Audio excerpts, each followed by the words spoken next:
Сәлем достар, біз тауықтың еті қосылған қуырылған макарон дайындайтын боламыз. Міне, ингредиенттерді астына жазып қалдырамын.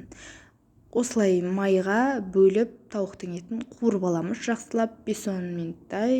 Содан кейін барып сәбіз бен пиязды тоже турап салып қуыратын боламыз. Ол да жақсылап қуырылуға тиіс. Жақсы қуырылып болғаннан кейін барып біз қалған әдіске көшеміз. Қақпағын 5-10 минутқа жауып қоятын боламыз. Жақсылап жауып қоямыз.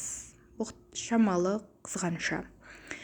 Одан соң біз әрі қарай этапқа көшеміз. Одан кейін томат саламыз. Томат 2 шай қасық салу керек. Менің қолым бос болғандықтан осылай неаккуратно шықты.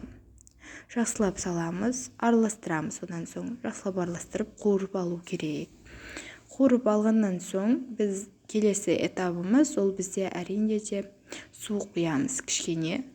Қайнаған судан құятын боламыз. Тым көп құюға болмайды. Жақсылап құйып алатын боламыз. Ол қуырылу керек жақсылап. Одан соң біз картошканы саламыз. Картошканы да салып, оны да жақсылап бірге қуырып аламыз, араластырып тұрып. Сосын макаронды саламыз. Макаронды салғаннан кейін оны да жақсылап қуырып пісіріп аламыз. Оның үстіне жақсылап тұз себеміз. Тұз өте қатты көп болмауы керек. Дәміне қарай себетін боласыздар. Дәміне қарай жақсы болып шығу үшін керек. Одан кейін роллтонды себеміз. Роллтон көп те керек емес. Өз қалауларыңызға, дәмдеріңізге қарай осылай сепсеңіздер болады. Өте жақсы шығады.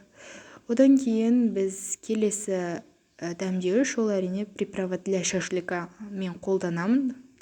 Дәмі ерекше, дәм беру үшін, дәмі ерекше болу үшін. Сосын бізде дайын болған тағам. Міне осындай достар.